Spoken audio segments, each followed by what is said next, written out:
Dans les 2 épisodes précédents, grâce à des exemples réels, nous avons expliqué comment se procurer des loups.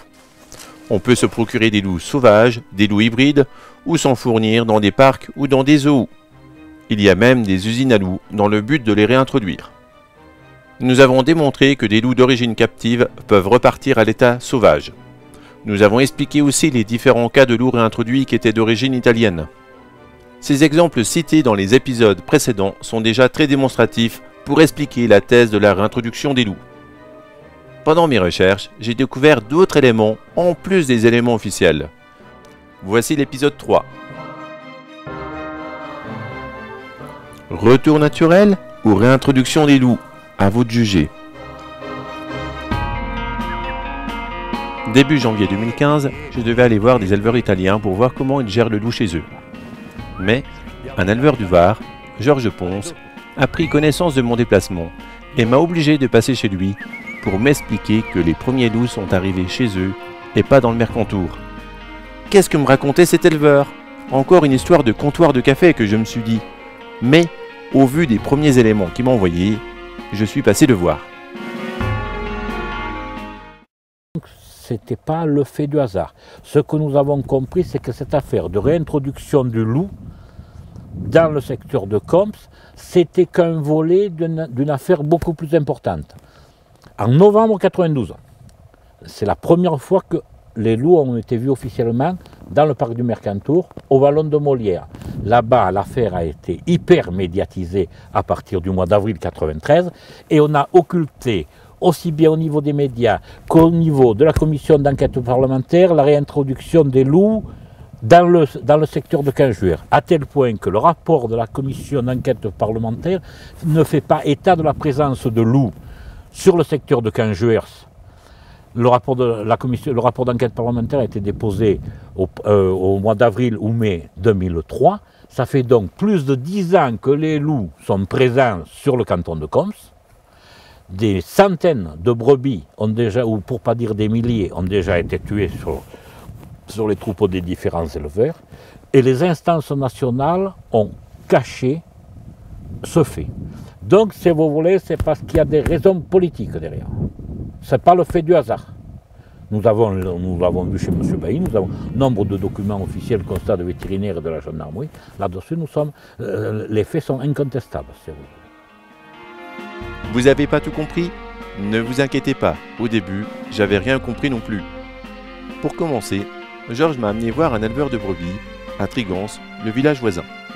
Cet éleveur, surnommé Bouma, a eu des attaques sur son troupeau depuis septembre 92, avant que les gardes du Mercantour aient vu le premier couple de loups dans le Mercantour en novembre 92, et donc bien avant l'annonce officielle de la présence des loups en mai 93. En 92, l'année 92, j'ai perdu 43 bêtes.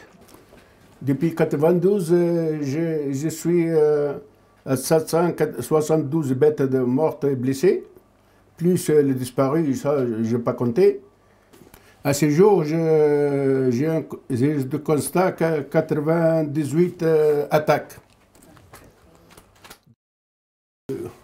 Entre tout, j'ai plus de 10 000 de bêtes entre tuées et perdues, plus. Mais même je dis plus, autre que 1000. C'est pas des vies, ça. Voilà. Attaque en 23 septembre 92, j'ai fait venir le vétérinaire. Mais je crois que le vétérinaire, il s'appelle Guy, il est en retraite. Et lui, à la force de l'embêter, de le dire, on veut savoir quelle bête il nous a fait ça. D'après lui, c'est sûr et certain, c'est de l'eau. Mais il ne peut pas dire la vérité, il risque de perdre sa place. Mais je le crois, ça. Il est en retraite, je crois que même en retraite, je peux le voir, il ne dira pas non. C'est arrivé quelquefois des chiens irables, mais le lendemain, il revient à ses pieds. Même il a honte, le chien, tu le caresses, il sait qu'il a fait une connerie, tu oses ni le taper, ni le tuer. Tu trappes, s'il trouve une plaquette, tu appelles son patron, il vient le chercher. Même il y a des patrons gentils, soit il fait marcher l'assurance, soit il me donne quelque chose. Oui. Ça c'est vrai. Mais les autres, c'est pas vrai. Ça m'est arrivé quelquefois. Mais depuis 92, c'est pas les chiens, là, c'est pas vrai. Hein. Mes premières attaques, c'est de loup qu'ils ont lâché. Geneviève Carbone, c'était la brave fille, il a donné raison au Pépé Lyons. Même quand il voit le Pépé Lyons pleurer, elle pleurait même, elle est là aux yeux. Il sait tout 100%, elle sait que c'est de l'eau. Elle sait, elle sait. Carbone voulait dire la vérité. Qu'est-ce qu'elle voulait? Elle voulait dire quoi? C'est de l'eau. Mais ça sert à quoi à chaque fois avec le maître, il mesure quoi? Pour moi que c'est de l'eau, pour passer le temps, pour nous faire endormir. Elle est venue mesurer quand? En 91, en 92? Dès le début.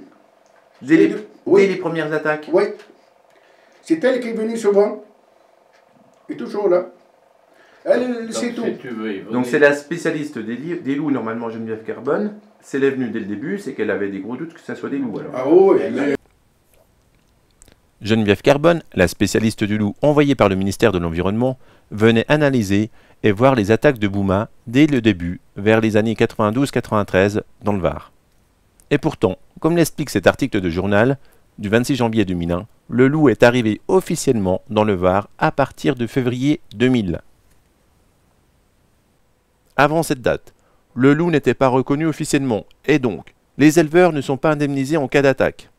Après cette date, et seulement après cette date, et après expertise, les éleveurs peuvent être indemnisés. J'ai représenté la date d'arrivée officielle décidée par le ministère sur la frise chronologique avec une couleur rouge. Regardez aussi la couleur orange de la première attaque du troupeau de Bouma. Entre la date de la première attaque, septembre 92, jusqu'à la date officielle du retour du loup, mais en fait, à partir de l'annonce du journal, janvier 2001, aucun éleveur du Var n'a été indemnisé en cas d'attaque sur troupeau. Cela représente une période de 10 ans. Et pourtant, à partir de 91-92, jusqu'à l'arrivée officielle du loup reconnu en 2001, il y a eu des centaines de brebis tuées par la bête du Var. Vous allez me dire que ça peut être normal et qu'il peut y avoir quelques chiens qui traînent. C'est ce que je me suis dit, et c'est pour cela que je lui ai posé la question. Mais quand Bouma m'a parlé du veto qui ne pouvait pas exprimer sa pensée, et qu'il m'a parlé de Geneviève Carbone qui venait faire des analyses, j'ai pensé qu'il devait avoir du loup dans l'air. C'est en regardant les articles de journaux locaux que j'ai compris qu'il y avait un réel problème, et que ça ne pouvait pas être des chiens qui tuaient autant d'animaux sans être vus. Regardez. Comme vous le voyez, le journal Var Information publique a eu 500 brebis de tuées en un an, entre novembre 1991 et novembre 1992, soit un an avant que le couple de loups du Mercantour soit vu. La zone d'attaque se situe dans une partie du camp militaire de Cangers. 3 plaintes avaient été déposées en gendarmerie. Rendez-vous compte, 500 brebis de tuées en un an seulement sur quelques éleveurs. Le chef de suivi du loup de l'Office national de la chasse et de la faune sauvage explique que la prédation sur troupeau est très souvent le premier indice laissé par le loup avant d'avoir d'autres éléments d'indice. Écoutez. Mais les attaques sur cheptel domestique, quand techniquement elles sont bien renseignées et exploitables, constituent bien évidemment des indices de présence de l'espèce. C'est d'ailleurs très souvent les premiers indices de présence de l'espèce sur le front de colonisation. Les premiers articles de presse qui abordent les attaques de loups datent du 25 et 28 décembre 1991. Ils listent des éleveurs touchés par les attaques et totalisent 200 animaux tués et égorgés depuis le mois de septembre 1991. Ensuite, un an après, on retrouve le fameux article de tout à l'heure qui totalise 500 brebis de tués en un an. Les attaques continuent et les articles de presse pleuvent. De nombreuses attaques sont décrites, toujours de façon inexplicable, où toutes les hypothèses vont de bon train. L'hypothèse de chien errant est abordée, mais les mêmes journalistes l'excluent, car les attaques sont différentes. On parle alors de lynx, de loup, de puma, de bêtes, et même d'extraterrestres, comme le montre cet article. L'émission Mystère de TF1 est même venue faire un reportage dans une bergerie pour parler d'ovnis qui seraient à l'origine des attaques, et comme par exemple de tuer un bélier de 90 kg puis le traîner sur 8 km. Après l'émission, les attaques continuent, et on parle même de mettre de l'explosif TNT dans de fausses clochettes pour faire exploser l'auteur de ces carnages. Faut dire ce qui est, du vrai et n'importe quoi. La presse à sensation fait même des reportages. En juillet 1994, Var Matin annonce « Où est donc passée la bête ?» Les attaques auraient cessé, qui s'expliqueraient par une surveillance accrue des éleveurs et par l'interdiction de faire pâturer les brebis la nuit. L'article fait un bilan. En 3 ans, c'est environ 2000 ovins qui ont été égorgés sans que le ou les animaux auteurs de ce massacre soient formellement identifiés.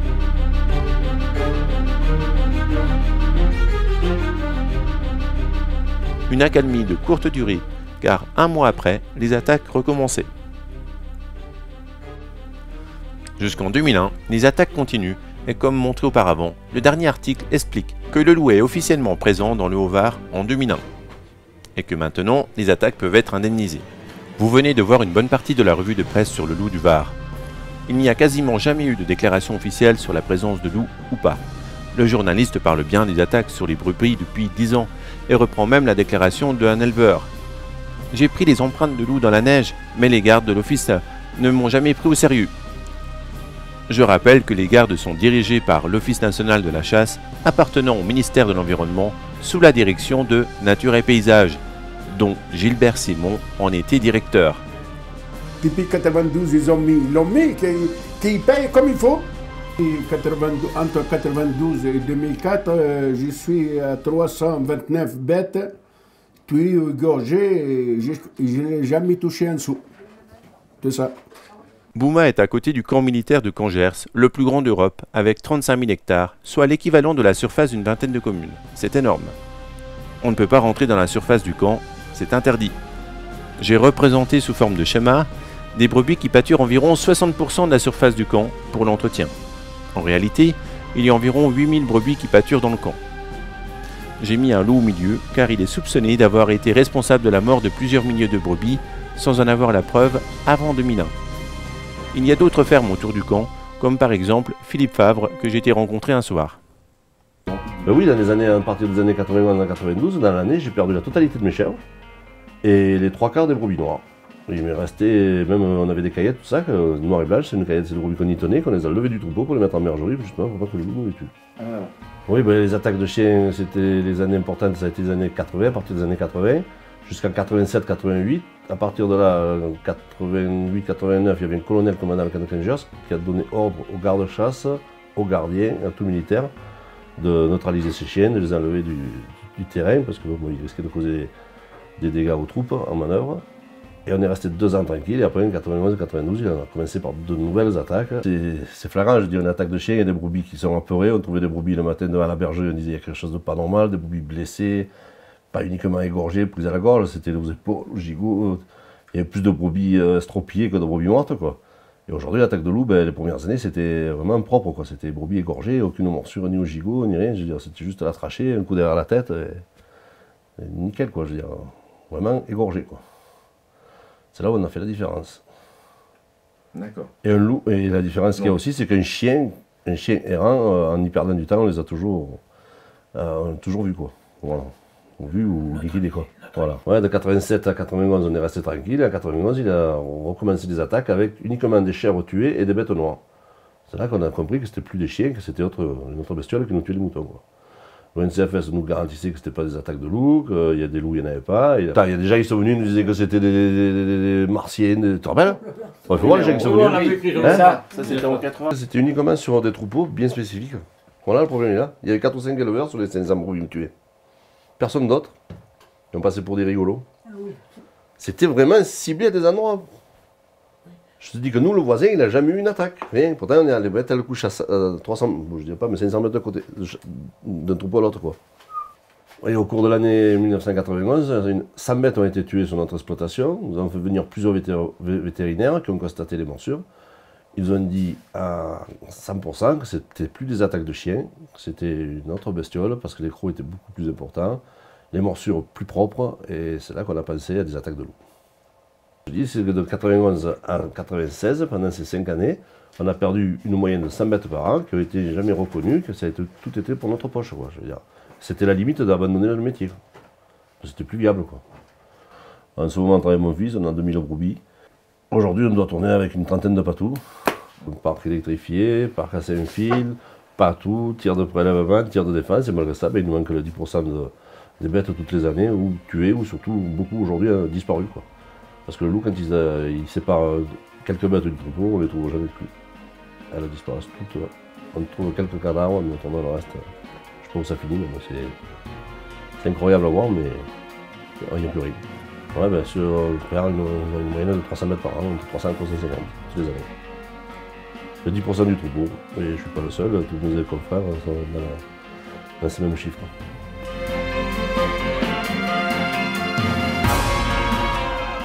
pensez quand on dit que le loup est arrivé en novembre 92 dans le Mercantour? Non, je ne suis pas d'accord du tout parce qu'on a eu des attaques mi-septembre 91 et tous les éleveurs du plan de Quinjure sont au même point que moi.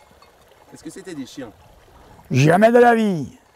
Depuis l'âge de 10 ans, je suis derrière les brebis, donc je peux vous affirmer que ce n'est pas des attaques de chiens.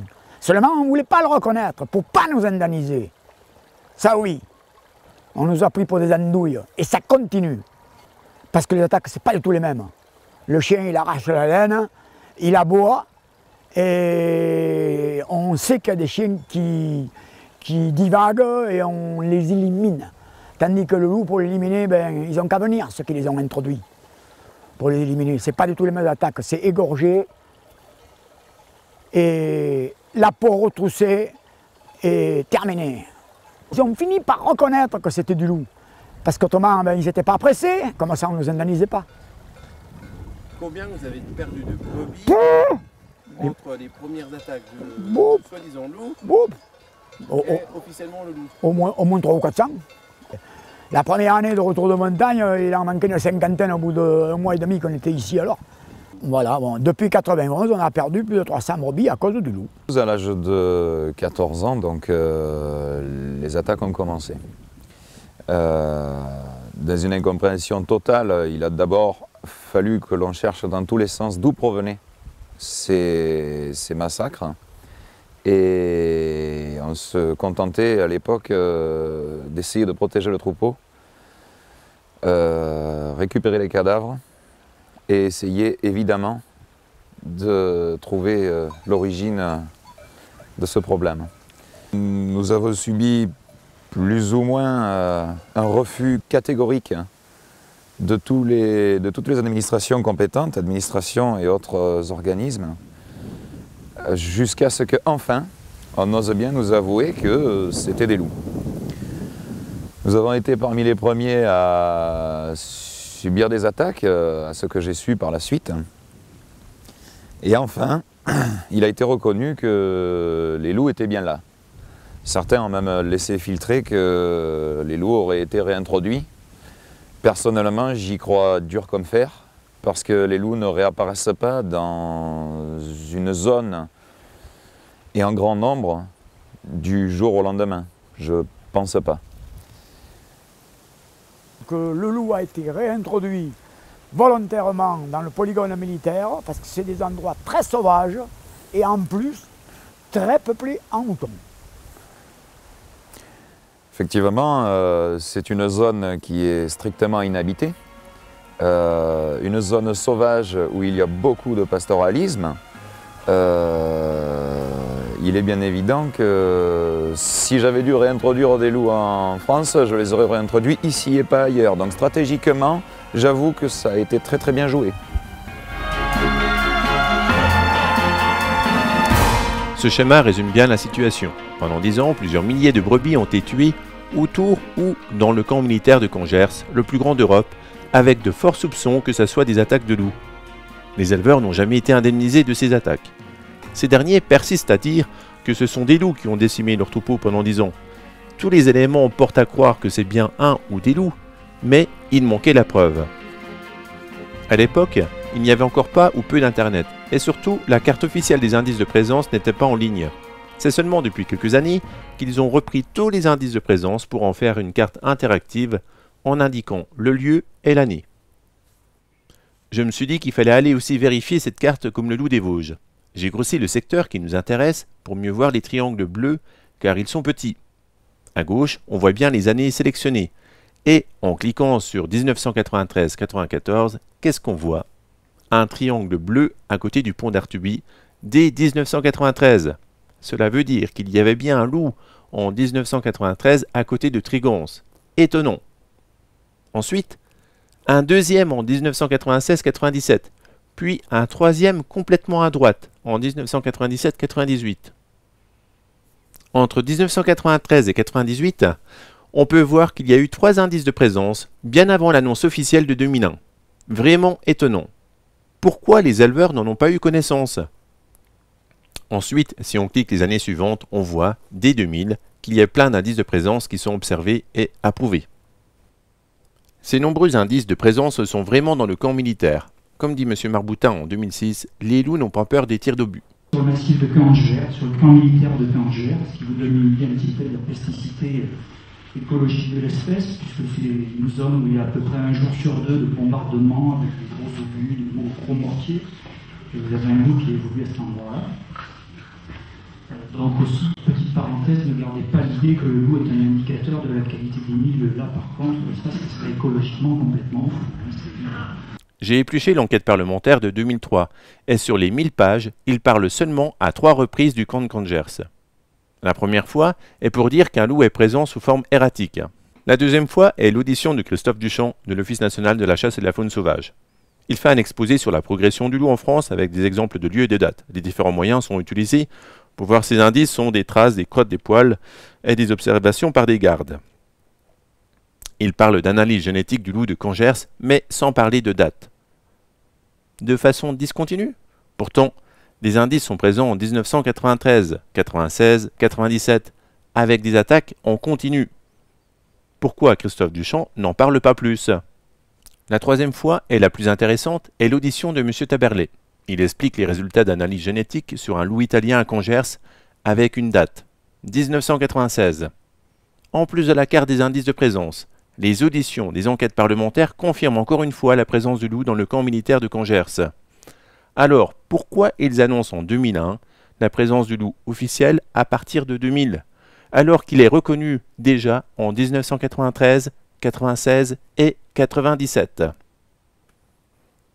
J'en ai parlé aux éleveurs. Ils ne connaissaient pas ces cartes, ni l'analyse du loup italien qui avait été dite dans l'enquête parlementaire. Pour ne pas perdre cette preuve, j'ai fait constater rapidement par huissier de justice ces indices de présence sur la carte interactive Internet. Car, en quelques clics, le ministère pouvait enlever ces points. Comme d'habitude, je voulais prouver ce que je voulais dire. Découvrant petit à petit ces problèmes, j'ai voulu faire un interview à M. Marboutin, chef du suivi du loup à l'Office national de la chasse et de la faune sauvage. J'ai fait ma demande par email. Il a refusé l'interview en me renvoyant à d'autres services. J'ai insisté que j'avais des questions précises et que je voulais des réponses soit par interview, soit par email, car c'était pour la réalisation de mon film. Il a accepté, et après de nombreuses questions-réponses, j'ai posé enfin la question. Quelle est la date d'arrivée du loup dans le Var? Il m'a répondu juillet 93, puis novembre 96. Très bonne réponse. Mais pourquoi M. Marboutin montre quelques années avant, en 2006, sur cette présentation par diaporama, que l'arrivée du loup dans le Var est en 1996, connaissant la date de 93? Réponses sont-elles différentes suivant le public? On dit l'arrivée en 2000 pour les agriculteurs du Var, ensuite 96 pour la commission d'enquête ou pour un public averti? Ou, si l'on fait des recherches comme moi, on dit 1993? Il y a un réel problème. J'ai donc demandé des explications sur les 3 dates différentes de l'arrivée du loup dans le Var, toutes officielles. On m'a répondu qu'il était scientifique de formation et qu'il n'avait pas donné d'interview à Var Matin en 2001, et donc il fallait que je m'adresse en gros au journal. Après quelques discussions, M. Marboutin me répond qu'il y a pu avoir effectivement des erreurs facilement et reconnaît qu'il y a eu un couac. Stupéfiant comme réponse. M. Marboutin, chef du suivi du loup, est arrivé effectivement en 2003, ok, mais il a comme métier de suivre les indices de présence. Dans les années 1993, on publie dans la presse les indices de présence du loup dans le Mercantour, et on oublie, volontairement ou par erreur, les indices de présence du loup dans le Var. Incroyable. Peut-on appeler ça un mensonge? L'oubli volontaire a peut-être son explication là. Reprenons la carte de Geneviève Carbone. Il y avait déjà le problème soulevé pendant l'enquête parlementaire, le manque d'éléments et d'informations prouvant le passage de l'Est de Gênes au Mercantour. Mais si on considère que le loup est arrivé dans le Var en même temps que le Mercantour, voire avant le Mercantour, la thèse du retour naturel devient encore plus fragile. L'Office national de la chasse et de faune sauvage a fait un oubli, involontaire ou volontaire, qui peut être considéré par la commission d'enquête comme très grave.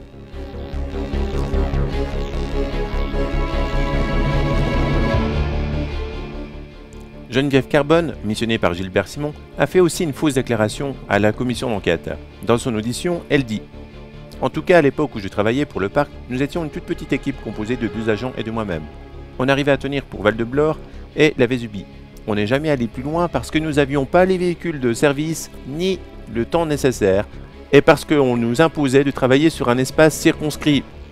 Pourtant, M. Boubaker atteste qu'elle est venue à Trigance pour faire des analyses sur les brebis prédatées. Elle a donc menti à l'enquête parlementaire sous serment, car elle n'est pas restée que sur le Mercantour comme elle prétendait. C'est un mensonge avéré. On pourrait même aller plus loin. Qui a ordonné Geneviève Carbone d'aller voir les attaques chez Boubaker à Cangers?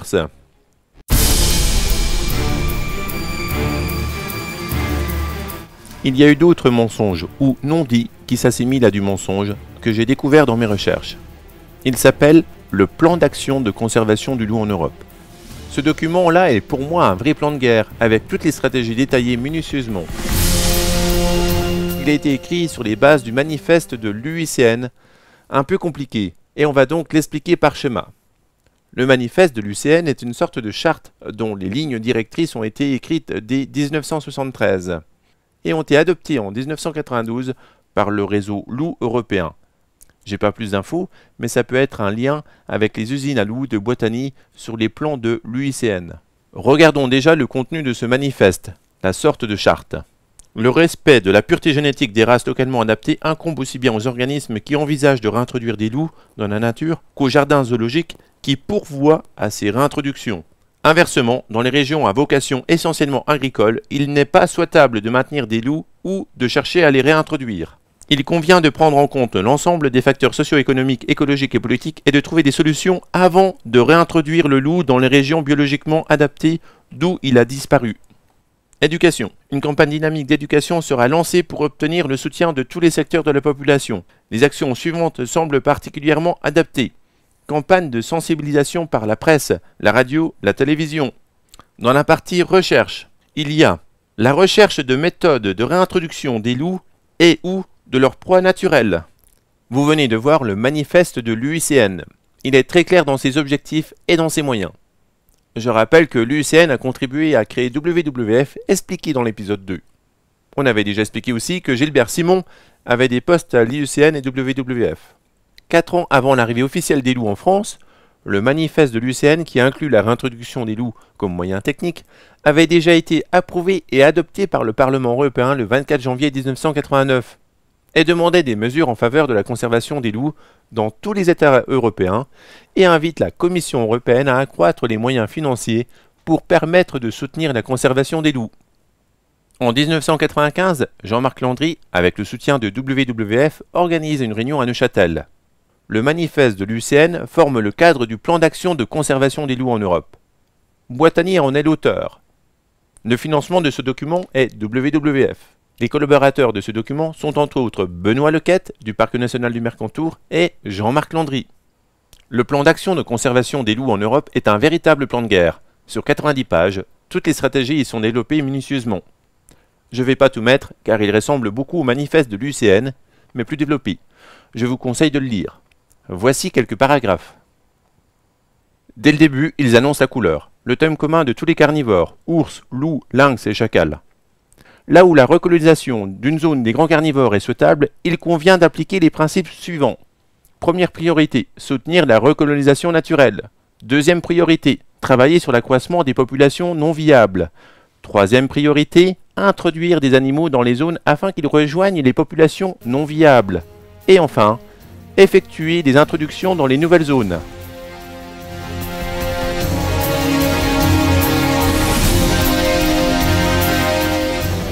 Tout au long du document, de nombreux paragraphes sont intéressants. Voici quelques-uns relatifs à la volonté de réintroduction naturelle ou artificielle, ou les méthodes d'acceptation de la population. Le groupe d'experts identifiera d'abord à grande échelle toutes les zones en Europe où les loups ou leurs proies sauvages potentiels sont encore présents sous forme de populations viables. Influencer la politique européenne relative aux loups. Il faudra faire pression sur les gouvernements locaux, nationaux et internationaux. La pression politique doit être associée à des campagnes de promotion efficaces. Ainsi peut-on aboutir à un changement dans l'attitude du public avec la collaboration éventuelle d'une agence professionnelle de relations publiques. Une évolution de l'opinion publique permet d'influencer plus facilement les politiciens, identifier les leaders d'opinion et les parties prenantes dans la gestion du loup. informer les médias et leur demander de faire la promotion du loup.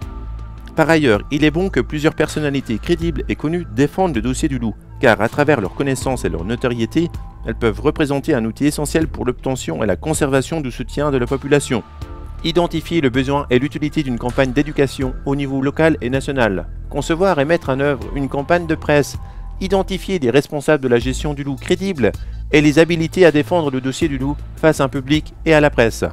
L'étude de l'identité génétique du loup européen est de toute première importance, en vue de pouvoir évaluer la nécessité et la fonctionnalité des actions de gestion telles que les éventuels programmes de transfert d'individus d'une partie de la population à l'autre, l'élevage captif, etc. Ce plan d'action a en annexe le manifeste de l'UICN expliqué précédemment. M. Jean-Marc Landry, qui a élaboré ce document avec M. Boitani, est connu pour aider les éleveurs à trouver des moyens de protection vis-à-vis des attaques de loups. Mais il est aussi l'un des acteurs essentiels à l'élaboration de ce document, qui inclut la réintroduction des loups. Je qualifie donc Jean-Marc Landry comme un pompier pyromane. C'est connu chez les pompiers, car ça donne du travail. Mais c'est maintenant et malheureusement connu aussi chez les spécialistes du loup.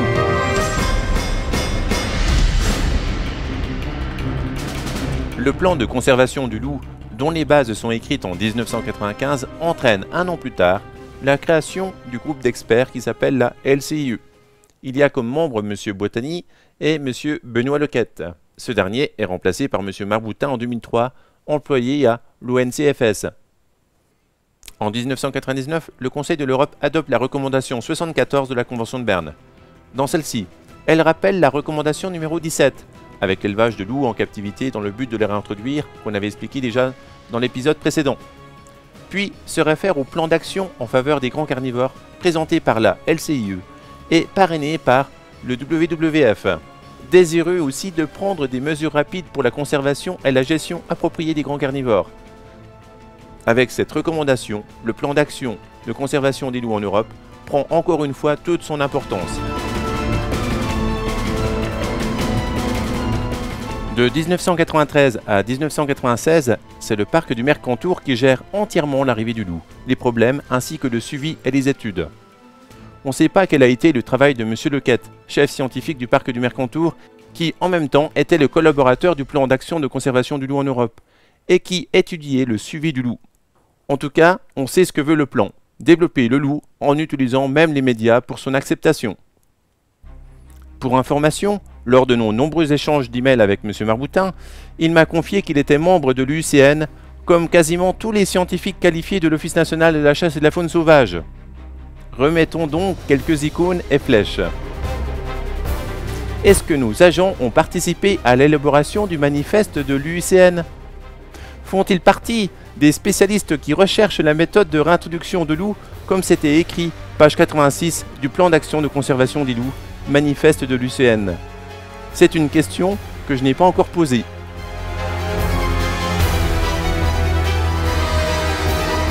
En 1997, le plan Life Nature remplace le parc du Mercantour pour prendre en charge tout ce qui concerne le loup. Ce plan est subventionné à environ 50% par l'Europe dans le but d'aider les éleveurs pour financer les moyens de protection et pour payer les indemnités dues aux prédations. Ce plan finance aussi les études scientifiques du loup dans le Mercantour et environ. Par contre, dans ce plan, on voit, page 3 du rapport final Life 97-99, que les actions proposées s'intègrent dans la réflexion conduite par le WWF international avec l'aide d'experts de 23 pays européens pour l'élaboration du plan de conservation du loup, c'est-à-dire de la LCE et donc du plan d'action de conservation du loup en Europe. Le plan d'action de conservation du loup ainsi que le manifeste de l'UICN est donc intégré dans le plan LIFE, une sorte de cheval de Troie. C'est confirmé aussi dans la page 75, quand c'est écrit « Initiative Grand Carnivore pour l'Europe », c'est la traduction française de la LCIE.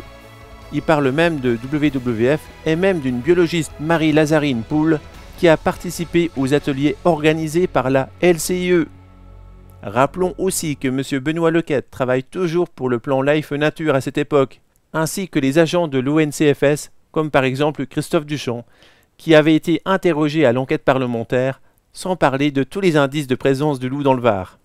Dans ce rapport LIFE, il y a même des études et des cartes très détaillées des endroits où les loups pourraient potentiellement vivre durablement, comme il avait été demandé dans le plan de conservation de la LCIE. Vous avez compris, tout était prévu en haut lieu au niveau européen, comme le voulait Boitani, page 27 du plan. Comme la conservation du loup est avant tout réalisable à une échelle européenne, un plan de gestion européen du loup ne sera efficace que s'il est préparé et adopté au plus haut niveau européen.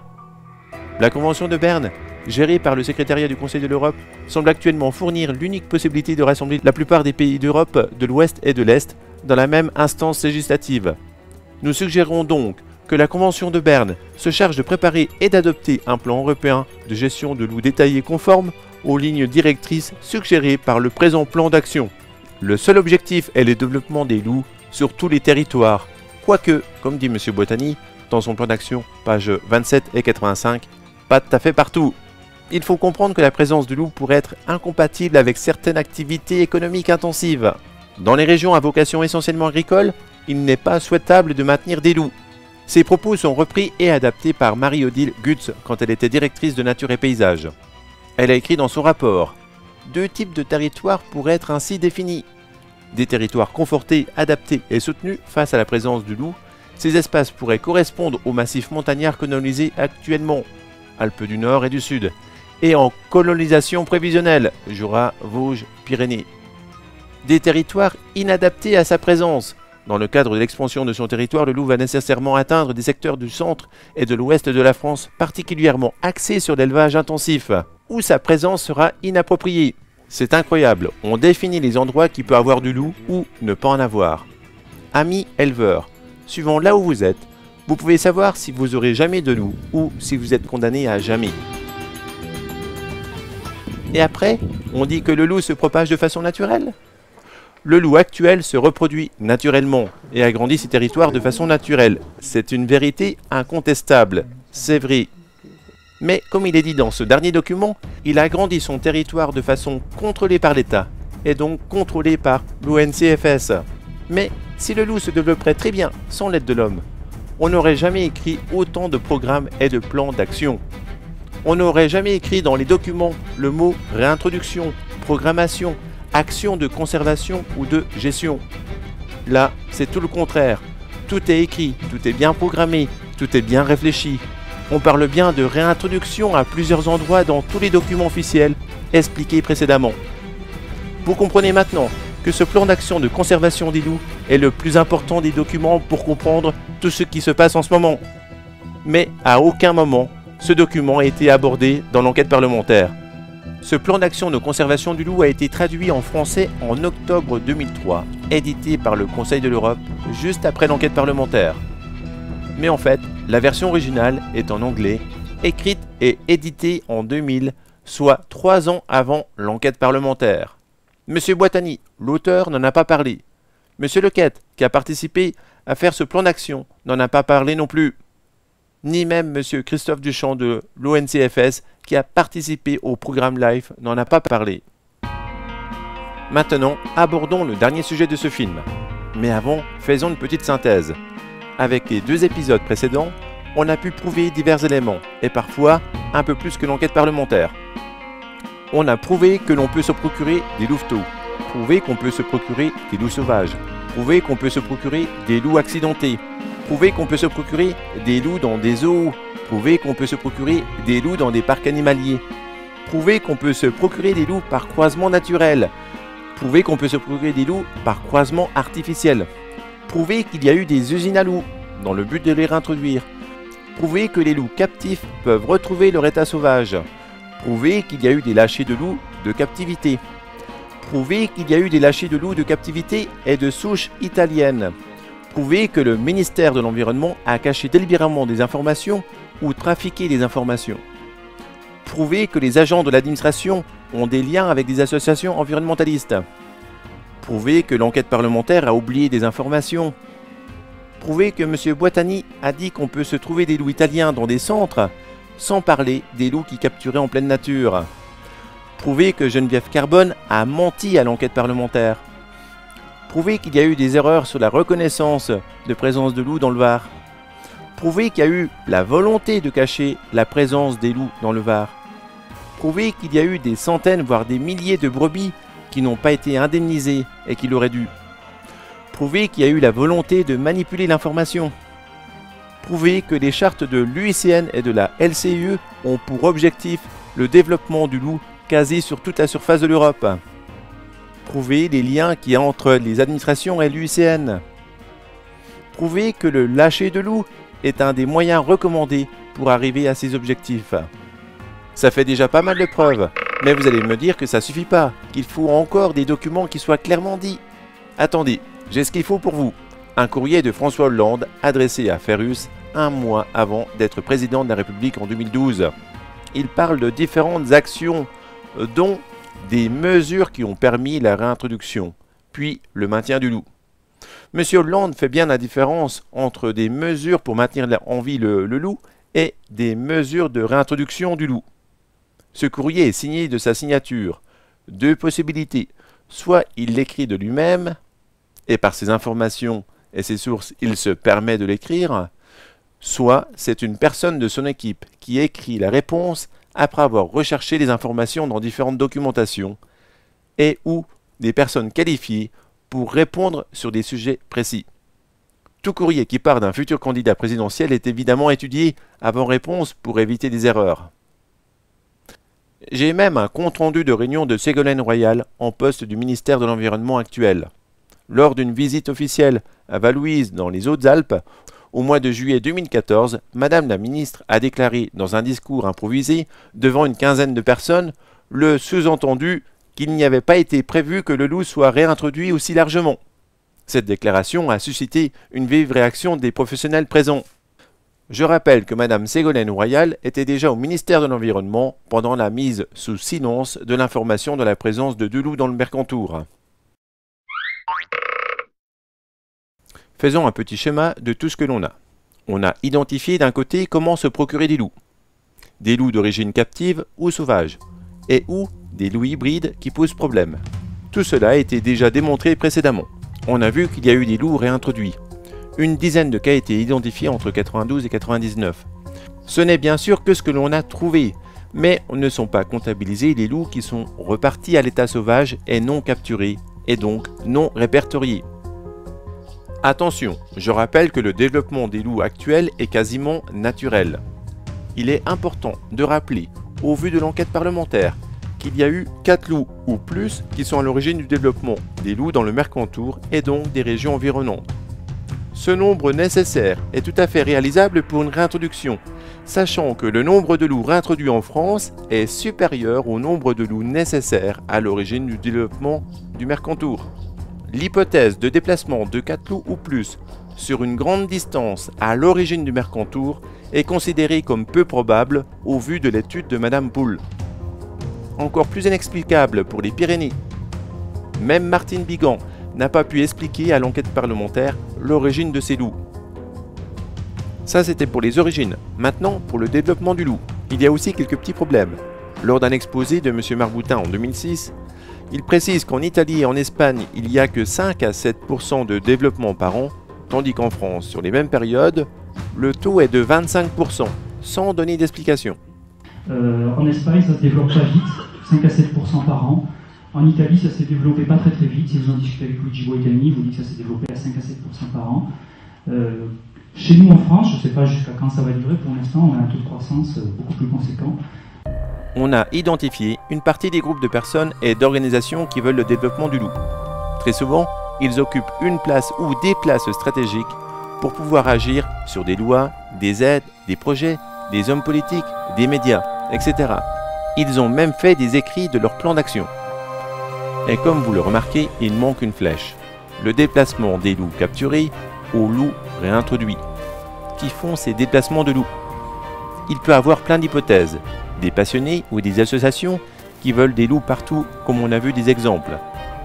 Pour la réintroduction des ours dans les Pyrénées, on a vu qu'il pouvait avoir aussi des associations et des fonctionnaires sous la responsabilité des ministères de l'Environnement.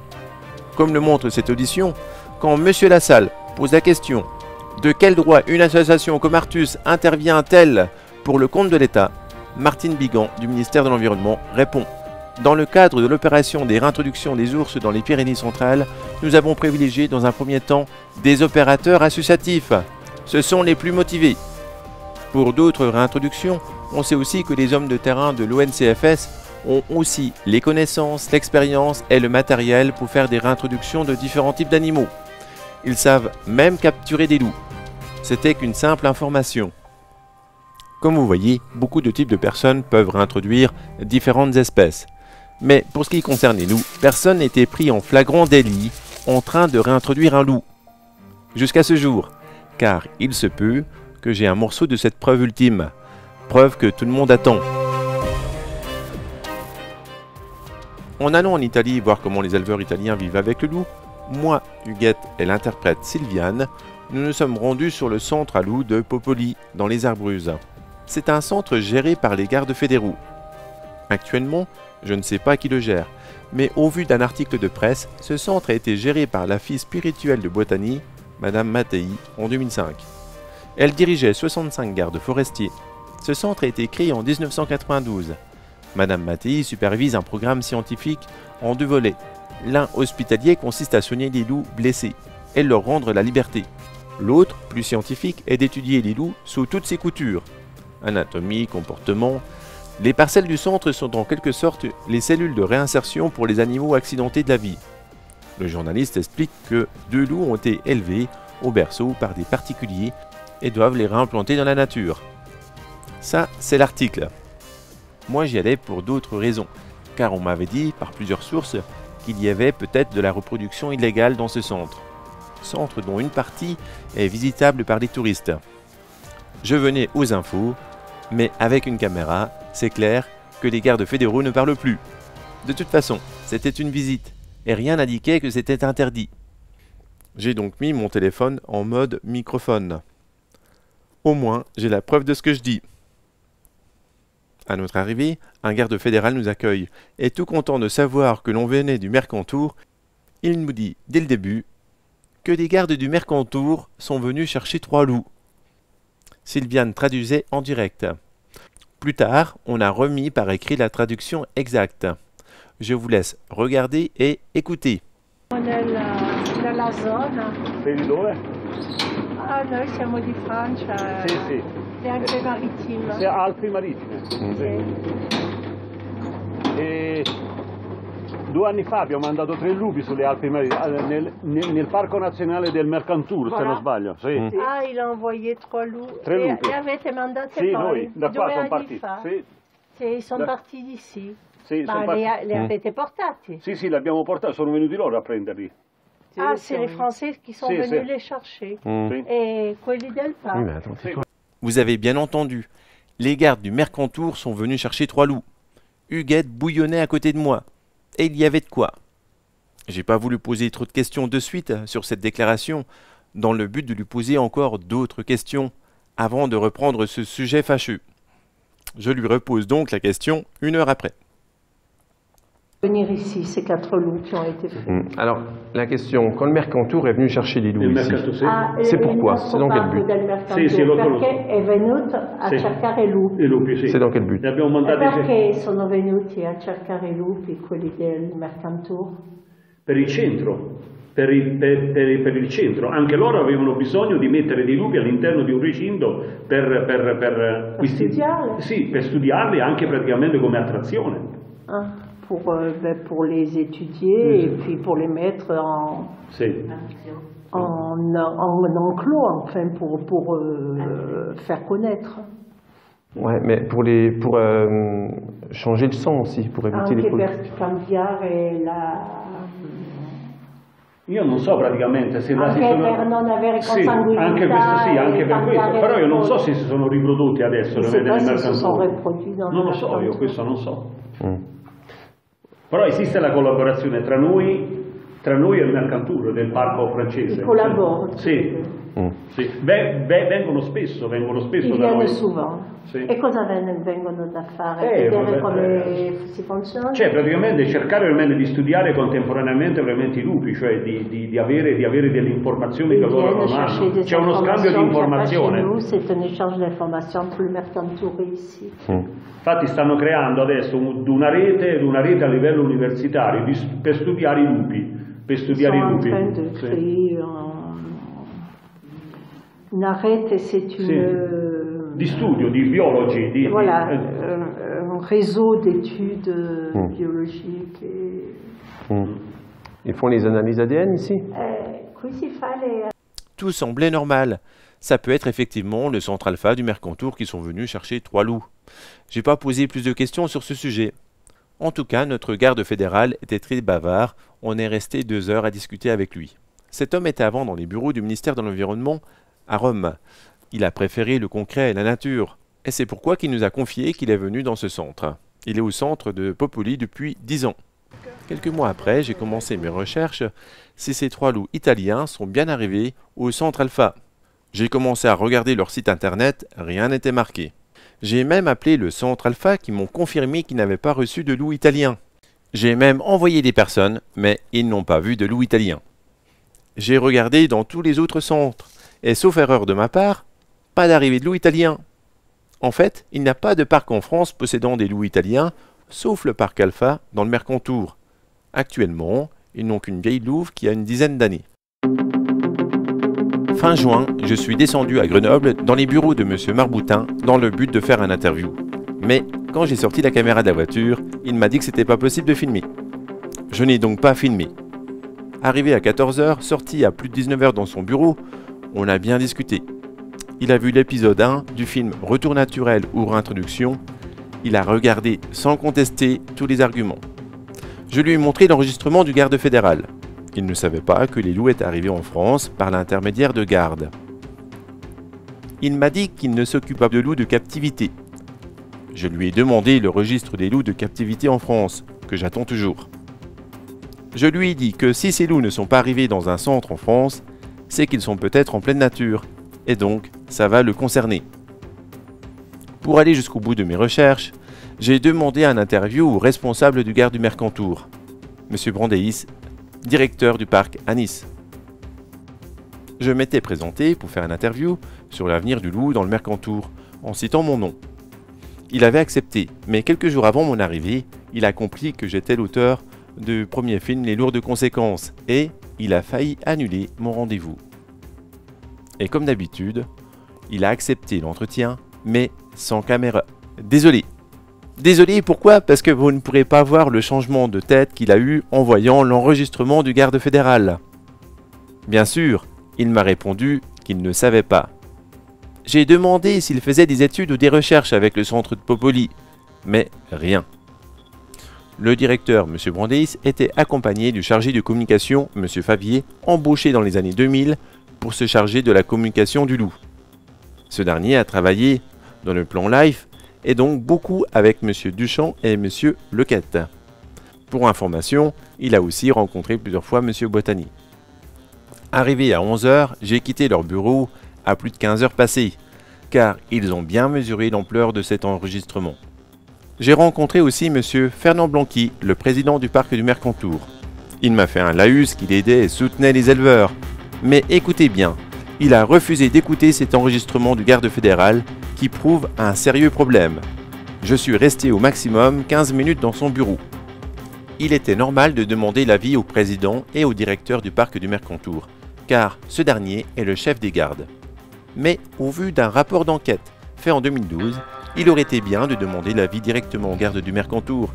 Effectivement, ce rapport explique l'excessive autonomie de certains agents du parc et le refus d'une interférence hiérarchique dans leur activité. L'éloignement géographique dans les vallées et les secteurs est peut-être aussi parfois dans les mentalités. Il en résulte une certaine distanciation vis-à-vis de la direction de l'établissement public.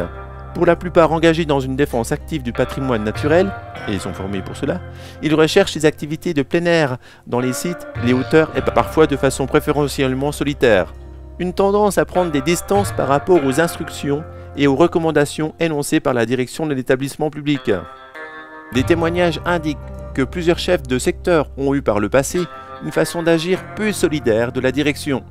L'enquête démontre une certaine indépendance des gardes du Mercantour, ne respectant pas toujours les lignes de la direction. Peut-être qu'il aurait fallu les interroger directement, mais je crois que ce n'est plus à moi de faire ce genre de travail. Je ne suis pas flic, ni juge. Je ne peux pas juger ou conclure. Je vous ai simplement rapporté de nombreux éléments sur ces 3 films, dont le dernier est très important. Ce n'est plus à moi de faire l'enquête sur ces 3 loups. Enquête qu'il faudra sûrement faire dans les administrations italiennes et françaises. Une chose est sûre, c'est qu'il y a une forte volonté au niveau des instances européennes pour le développement du loup, qu'il y a une volonté de l'État italien pour aider son développement, et qu'en France, il a été démontré que les administrations ont très souvent caché des informations.